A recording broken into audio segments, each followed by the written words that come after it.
So without further ado, please join me in welcoming our first speaker, Shahan.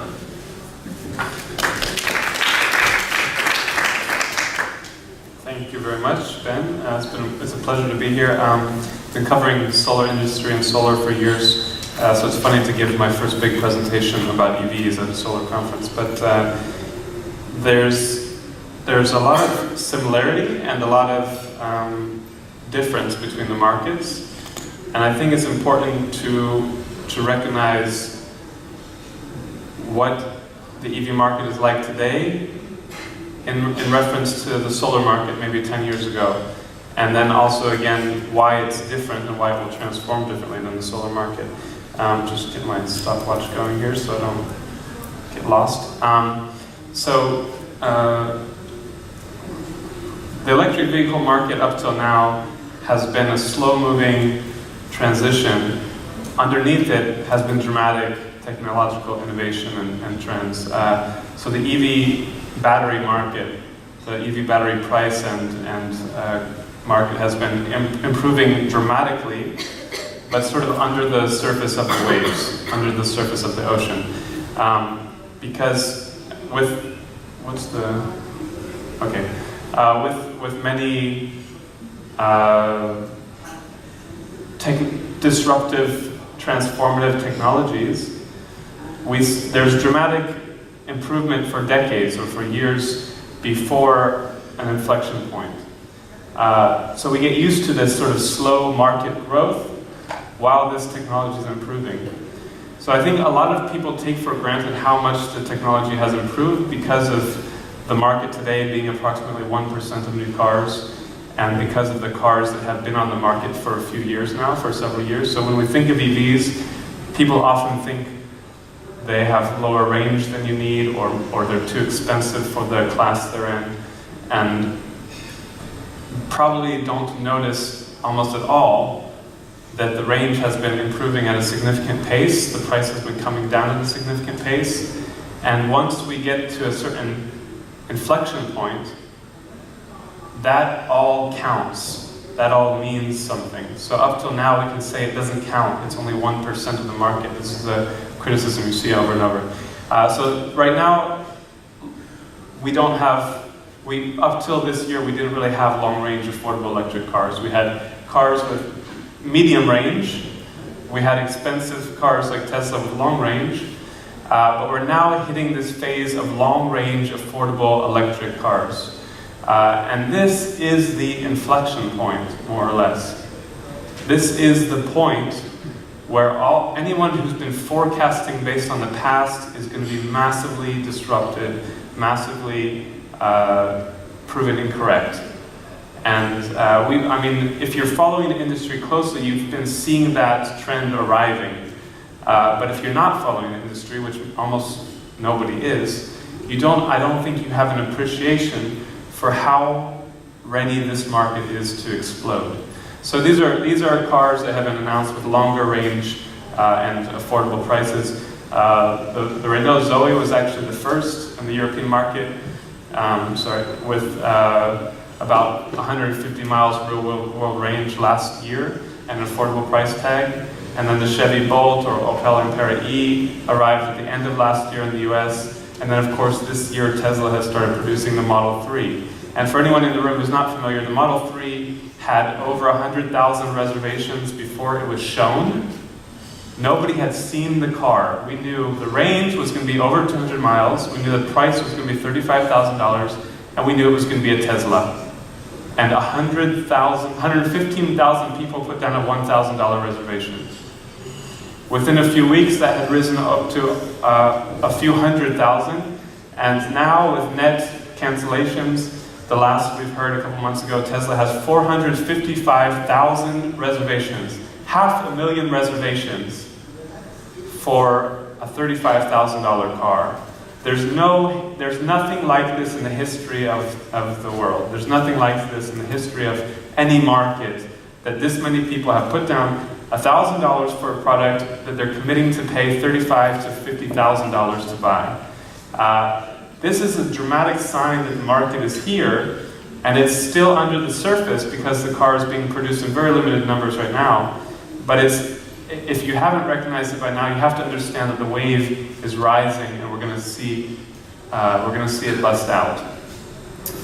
It's not only about Tesla. Of course, the thing that Tesla has done is driven other automakers to get to this point faster. Not that they couldn't have, but they either didn't think they could or they didn't want to. I mean, technically, it's a huge financial threat for these large automakers to transition quickly. If it was a 30-year transition, they'd be fine. To transition in a few years from gas cars to primarily plug-in electric cars threatens engine factories they've invested billions of dollars into, threatens IP they've spent decades developing, threatens careers they've spent decades or hundreds of years combined building. The executives at many auto companies came from an expertise in engines. So why would they want a quick transition to electric vehicles right before their retirement? They wouldn't. That disrupts their career, that presents a huge challenge for them. Some of them are more open to it than others. Volkswagen has potentially arrived as a leader, and they plan to electrify, they plan to have 50 fully electric models by 2025, and 30 more plug-in hybrids, or 30 or 50, I might have swapped those, but 80 plug-in vehicles by 2025, plug-in models. And BMW, Daimler, Volvo have been coming out with similar kinds of announcements. The thing is, there are a few remaining technical factors that need to be improved to make those viable, to make those cells viable. One is the chargers. So, historically, every fully electric car that can fast charge can do so at a rate that lets you maybe drive for 2 hours on the highway and charge for an hour. If you want to take a long distance trip, driving for 2 hours and charging for an hour is not very viable. These stations also haven't really been placed along routes meant for long distance travel. Tesla went a different route. They produced superchargers that are twice as fast at charging, so you can charge after driving for a few hours, charge for maybe 45 minutes. And they placed them specifically in between major cities that people would be doing long distance driving on. So they've enabled, through thousands of these charging ports, the potential for long distance travel. These larger automakers have been finally started talking about it last year, formed a consortium in Europe, and have started working in the US. But basically there's one super fast charging station at the Porsche dealership, the new Porsche headquarters in Berlin. 300, so quicker than Tesla's even, but it's not operational yet. So you have this dramatic moment in the market where the cars are getting there, the batteries have gotten to the point where they can produce the cars that are affordable and long range, but there's only one network that allows really practical long distance travel and ownership of an EV, and that's Tesla's. So that presents a huge opening for early leaders in super fast charging. I don't know if anyone here is in this market or looking at it, but I think anyone looking at this market has to look not at what fast charging has been, but what it should be and needs to be. And if you consider this an inflection point, which is what I'm going to get to in a second, if you consider this an inflection point in the EV market, it's the growth potential for super fast charging is insane. The growth potential that will be needed for super fast charging to satisfy the customers who are ready to buy the long-range affordable electric cars hitting the market is going to grow tremendously over the next few years. So who's ready to put the capital into that super fast charging? Who's ready to develop these stations? Who's ready to manage the software for these stations? There are a handful of companies getting into it, but it's an interesting wide open segment of the market for me. But let's get back to this inflection point, this growth, disruptive growth trend. We've all seen S curves. I think we too easily discount what an S-curve is. If you look at the adoption of cars, dishwashers, color TV, microwaves, cell phones, up to 5%, this is this is a chart of that. I wish I had a better version of it, but you can see the growth is there a pointer on here? Okay, the growth is it's pretty good. If I had a startup with this amount, this growth, I'd be pretty happy. But this is not disruptive growth. And the problem that people have is they think this is the growth of the market that's going to continue. And if you're modeling this, if you're forecasting this, you have a couple of options. You can more or less pay attention to this and do something similar. You can get a little more aggressive with it. Or you can say it's going to be a very different few years, in the coming few years. And then you get put into crazy camp. People treat you like you're crazy if you're projecting such high percentages as you actually end up seeing once you hit that inflection point.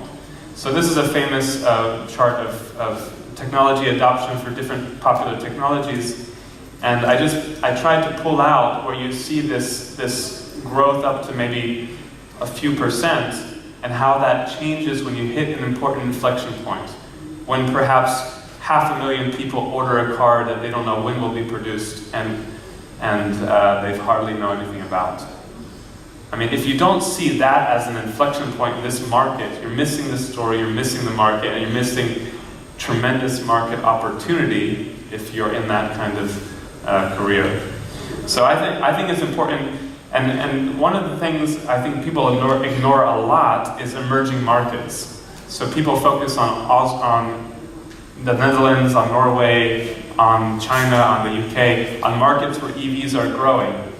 But once the technology is ready, it doesn't matter if you're in a market with great incentives or with good awareness. Once the technology is ready, people in Abu Dhabi or Dubai want the same technology that people in the United States or the UK want. So to think we're behind this other market, we don't need to rush on this, we don't need to be prepared for this technology disruption, is to miss the story. And there's only, there's leaders who identify now as the time, at the right time, and that's basically what I'm telling you. Now, we often assume it's just about the technology getting ready, and that also, I think, misses a critical point. It misses how change happens. It misses how people change their minds. These are a couple of charts. The one on the right is actually a fake quote, but you wouldn't know the difference, actually. And but the point is not about Donald Trump. It's not even about fake news or anything wild that's been happening in the past year. The point I try to make with this is it shocked a lot of people how Donald Trump rose to the position he rose to. Almost nobody in the political world said it was possible up until a very late stage of the primaries and the general election. Even today, if you ask how it happened, there's explanations that involve fake news, that involve the media coverage of Trump, that involve his messaging, that involve 25 years of a smear campaign against Hillary Clinton. But that misses, again, how it actually happened on the ground. Because on the ground, it was about this. Someone thought, I wouldn't vote for him. Someone in their network, maybe on Facebook, started supporting him. And they didn't change their mind. A second person told them they were voting for Trump, or they believed in his ability to do something, who knows what. A third person told them. Once a third person has told you something, that they support something, or they think something is good, they think they should buy something, then you start to wonder, I haven't delved very deeply, I haven't investigated this topic very deeply, maybe I should consider this as well. Now, if a crazy con man like Donald Trump can get elected president based on word of mouth and a little bit of social media manipulation and a little bit of savvy media communication, I mean, imagine what it actually takes. What does it actually take for a new technology or product to get popular? It takes a few people in your network telling you to think about it, basically, and making a simple case for why it's important. And with many technology adoptions of the past, computers, cell phones, smartphones, I think it was basically a couple of core benefits that first led the transition. And the two that stand out to me are convenience and fun. The fun of gaming, the convenience of writing something on a computer and not having to take the paper out and throw it away if you made a mistake. These kind of small conveniences and fun factors led to the early adoption of the technology that led to people saying, this is great, you should get it. And I don't think, very few people had a vision for where this was going to lead. They adopted these technologies, they got into them because they were a little more convenient, a little more fun. Or maybe a lot more convenient, a lot more fun, depending on your perspective. Now we did a survey of over 2,000 electric car drivers in 26 European countries and 49 of 50 US states and 9 Canadian provinces. And we tried to understand, we have a 93-page report on this on CleanTechnica. But one thing we delved into is why they went electric. And you can see for these early adopters, this 1% market, environmental benefit, I love new tech, financial savings, these were core reasons. But if you think this is what is going to drive mass market adoption of electric cars, you completely miss the story and you completely miss the opportunity to create disruptive growth. I think it's critically important that we face up to the global warming challenge. This chart is scary as hell. We're putting our societal existence at risk. But most people are not going to ever look at that chart. They're not going to understand how much pollution harms people's health, no matter how many reports come out about the tens of thousands of people or millions of people globally who die from pollution. This doesn't drive action. I think we should highlight the benefit of clean air, the benefit of a more beautiful, clean, touristic city, a city we want to live in that's quieter and cleaner and we don't have to worry about our kids getting cancer. I think we could be concerned and we should highlight the benefit of not sending billions of dollars or euros or dirhams to import oil. Sorry, we're in the UAE, so I guess this is not the best place to make this case. But the EU and many places are exporting a tremendous amount of money for oil. Now these were not identified as the core reasons people went electric from this initial 1%, but this is a different segment of the market. These are the factors that I think drive electric car adoption to 50% to 100%. And one is the fun or convenience of instant torque. There's nothing like the quiet and powerful instant acceleration drive quality of an electric car. My mom, she's a grandma, she hates driving fat, quick acceleration in a Tesla or something. She loves her Nissan Leaf because it's very quick to get off of a red light, merge into traffic, to quickly get going and not be in a more dangerous situation. The smooth and quiet drive. If you get an electric car and you drive it for a week or two, and then you go back to a gas car, you all of a sudden feel like you're driving a tractor or some kind of rumbling, exploding machine that's not safe to be in. It's a dramatic difference. These benefits of these driving quality benefits are what will drive adoption. The convenience of EV charging. When I first drove EVs, I wrote an article about how bloody awesome the instant torque of an electric car was, and that this would be the #1 reason electric cars went mass market quickly. And then I saw an article some lady wrote in another media outlet that the #1 reason people would go electric was the convenience of them. Every mass media article you read about mentions the inconvenience of public charging of an electric car, right? But not if you have workplace charging and home charging. 97-98% of charging is done at work or at home. There's a lot more convenience to waking up every day and having a fully charged car and never having to go somewhere to charge, or once or maybe 3 or 4 times a year having to go somewhere to charge. There's a lot of nuance to this. People have different living situations, but even at a certain stage, if you live in a block of flats, an apartment building, and you have convenient charging where you live, it's going to be more convenient to drive an electric car than to go to the gas station. And then financial savings will grow and grow as battery prices keep coming down, and because of the low maintenance of electric cars. But if you look at what people care about being entertained. They care about fun. They pursue fun obsessively.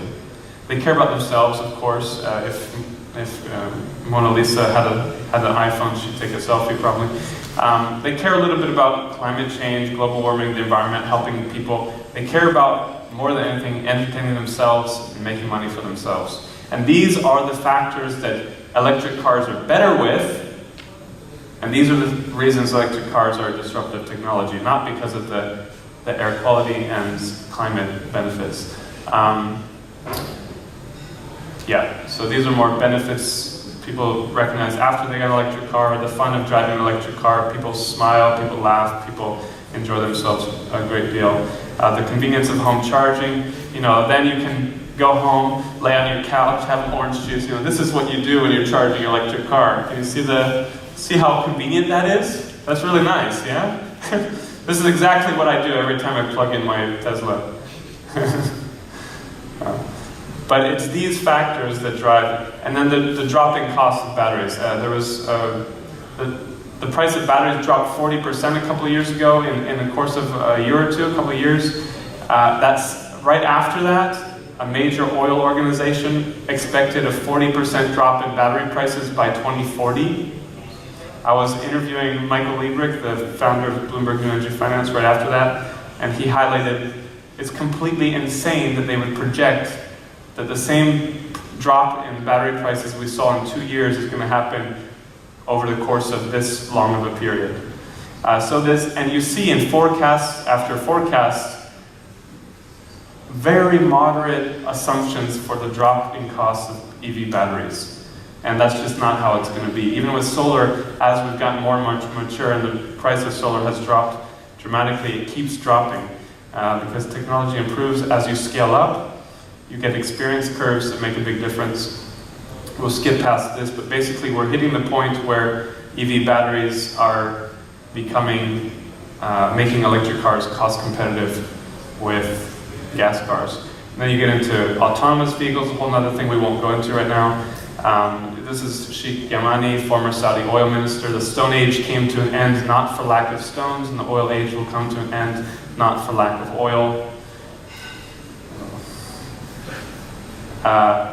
When this was the telephone, the best telephone on the market, this was the best computer on the market, how many people here, or your parents if you're too young, thought that you would have a smartphone in your pocket in your lifetime that would be able to do what it can do? It's easy for us to think, of course this happened, but before it happened, almost everyone misses the point, misses the trend, misses the inflection point and how that accelerates change. So you can't look at the change we've had from 2008 to now, or from 2000 to now, and expect that that's representative of the change we're going to see between now and 2020 or now and 2025.